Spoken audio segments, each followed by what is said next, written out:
আসসালামু আলাইকুম। আমি তানিয়া সুলতানা, তানিয়া ব্লগসের পক্ষ থেকে সবাইকে শুভেচ্ছা ও স্বাগতম। আশা করি সবাই ভালো আছেন, আমিও আপনাদের দোয়ায় ভালো আছি। আজ কথা বলবো সাহিত্য নিয়ে।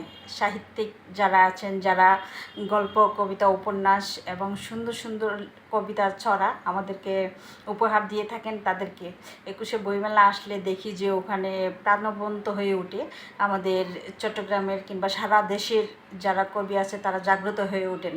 তবে আজকের কথাগুলো আমি উদ্দেশ্য করে বলছি সাংস্কৃতিক জগতের মানুষকে নিয়ে আজকের এই কথাগুলো। কারণ আমরা সবাই যারা লেখালেখি করি, যারা লেখালেখির সাথে যুক্ত, যারা গান করি, কবিতা লিখি কিংবা সাহিত্য আড্ডা দিই, এই সাহিত্য আড্ডা নিয়ে আমরা অনেকেই হিংসা, নিন্দা বা মনমালিন্য হয়ে থাকে, কিংবা নতুন কবিদেরকে আমরা বেশি প্রাধান্য দিচ্ছি না বা প্রাধান্য দিয়ে আমরা তাদেরকে সহযোগিতা করছি না। কিন্তু অনেক যারা নতুন নতুন লেখক আসছেন বা লিখছেন তাদেরকে আমরা অনুপ্রাণিত করছি না বা উৎসাহ দিচ্ছি না। কেন জানেন? আমরা মনে করি যে যদি তারা লেখক হয়ে যায় কিংবা তাদের একটা বই আসে, আমরা হয়তো বা পিছিয়ে পড়বো বা আমরা এগিয়ে যেতে পারবো না। এটা সম্পূর্ণই ভুল। পাঠক কিংবা দর্শক যাদেরকে খাবে, আমরা কিন্তু তাদেরকে নিয়েই কাজ করব। পাঠক এবং দর্শক যদি একজন লেখকের লেখায় মুগ্ধ হয়ে যায়, তাহলে সেখানে আমাদের কিছু করার থাকে না। এটা নিয়ে আমাদের গর্ব করা উচিত যে আমাদের বাংলাদেশে এত এত নতুন নতুন লেখক আসছে, যে তাদেরকে প্রাণডালা অভিনন্দন। আর যারা আগের থেকেই লেখেন, আমাদের সিনিয়র কিংবা যারা সংগঠন নিয়ে যুক্ত, তাদেরকে বলছি সংগঠনের সাথে যারা যুক্ত আছেন তাদের মন হতে হবে উদার, আকাশের মতো বিশাল কিংবা সমুদ্রের মতো গভীর। তাদেরকে গভীরতা নিয়ে চলতে হবে। আর আকাশের মতো যদি বিশাল হয়, তবেই তো একজন লেখক তার মনের বাসাগুলো গুছিয়ে আনতে পারবে, সৌন্দর্য শব্দচয়ন করতে পারবে, সুন্দর কবিতা লিখতে পারবে কিংবা উপন্যাস লিখতে পারবে। আমরা তাদেরকে হিংসে করি। আমরা আমাদের প্রজন্মে যারা আছে, আমাদেরকে কিছু মানুষ আছে হিংসা করে কিংবা নিন্দে করে যে তারা কিসের লেখক, তারা ভালো লিখতে পারে না, তারা পড়তে পারে না। এই হিংসা নিন্দাটা, এই গালমন্দটা আমাদের ভিতরে যতদিন কাজ করবে, আসলে আমরা একজন ভালো লেখক হয়ে উঠতে পারবো না।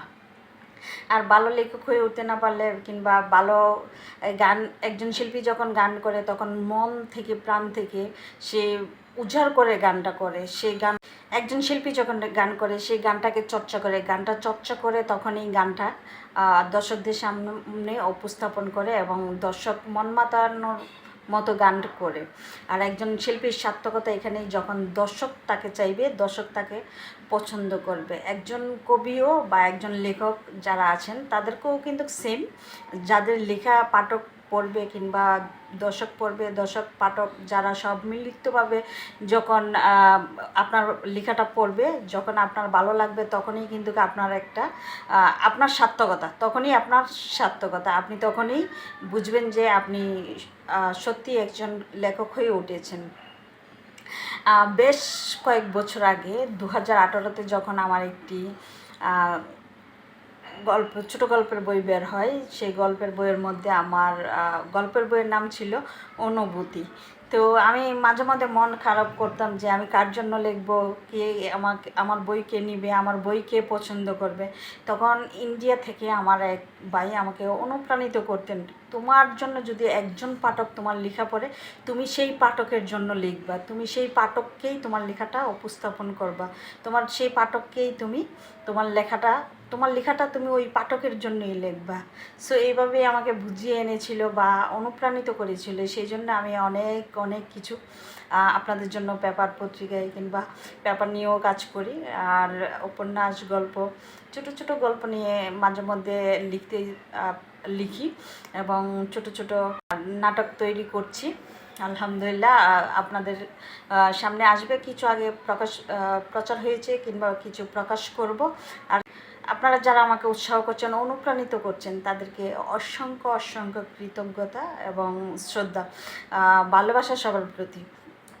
আর সবাইকে বলবো, সাংস্কৃতিক এমন একটা জিনিস যার মন থেকে আকাশের বিশালতা এবং নদীর গভীরতা নিয়ে কাজ করে, যার মনটা এমনই হয়, সীমাহীন আকাশের মতো এই শব্দচয়নগুলো বেরিয়ে আসে এবং সমুদ্রের গভীরতা থেকে শব্দচয়নগুলো সুন্দর করে বেরিয়ে আসে।